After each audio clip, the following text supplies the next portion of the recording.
relatives, supposed to help relatives, not watch them struggle, and talk about them.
Real talk tayo. Aminin natin mga ka-real talk, na pagdating sa mga relief goods, andyan na yung mga magpo-post sa social media, namimigay ng ayuda at kung ano-ano pa. Well, masarap naman talaga sa pakiramdam na nakakatulong ka sa kapwa. Pero mapapansin nyo din yung iba, tumutulong lang pag may nakaharap na camera, akala mo kung sinong mga matulungin sa kapwa, samantalang yung mga kamag-anak na alam nilang hikahos sa hirap, dedma lang sa kanila. Pakitang tao lang kumbaga, mga kamag-anak mong umasenso lang sa buhay, di ka nakilala.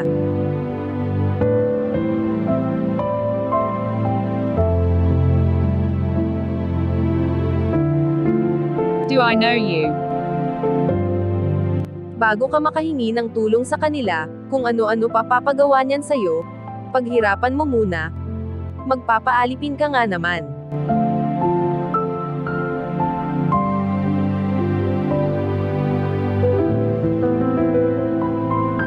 Meron namang kamag-anak na akala mo kusang tumutulong, yun pala makalipas lang ang ilang linggo, bigla ka na lang sisingilan. Time to pay up. Di mo agad mabayaran, sisiraan ka na sa lahat at susambatan. Sad to say, but it's true. Ganyan talaga ang realidad ng buhay. Walang-wala ka na nga, pinaparamdam pa nilang wala kang halaga at walang kwenta sa kanila.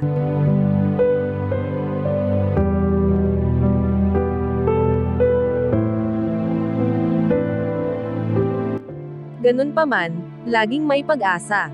Yung walang-wala ka na, pero naniniwala kang God will provide.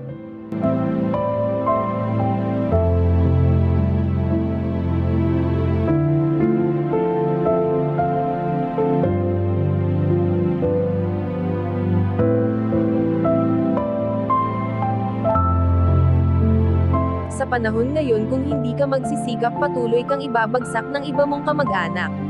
Huwag umasa sa iba, matuto tayong magsumikap at tumayo sa sarili nating mga paa, para wala tayong marinig na sumbat at utang na loob sa iba.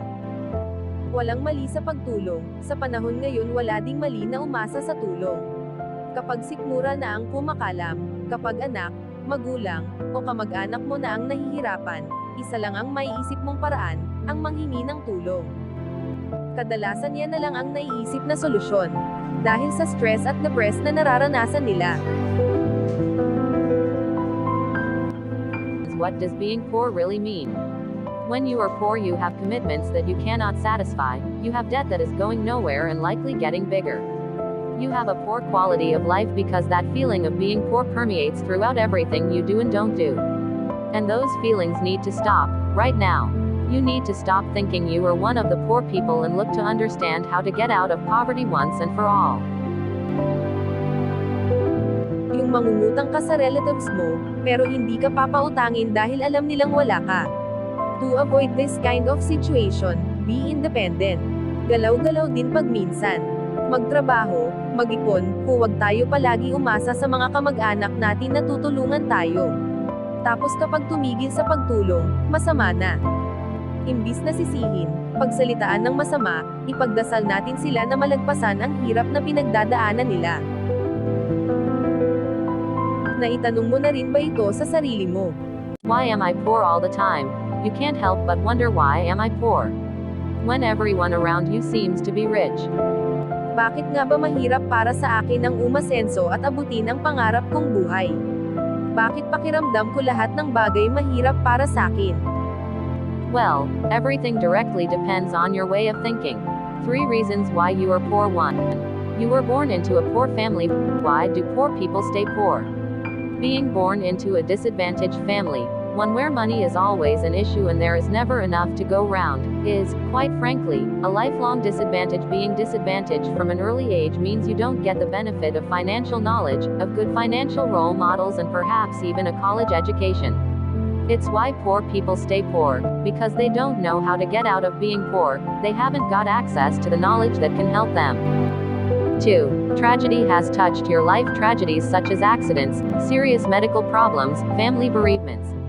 To be poor is not a place you want to stay in long term because being poor can be hard work and leave you feeling negative.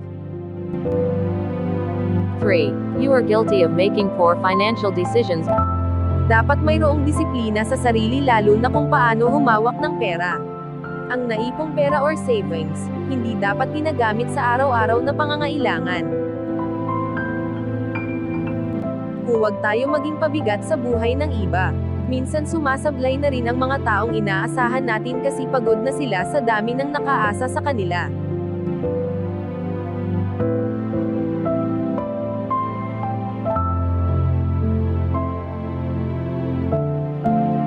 Ang mga bagay na kaya mo namang gawin, pagsumikapan mo na lang gawin kaysa sa ay-asa mo pa sa iba.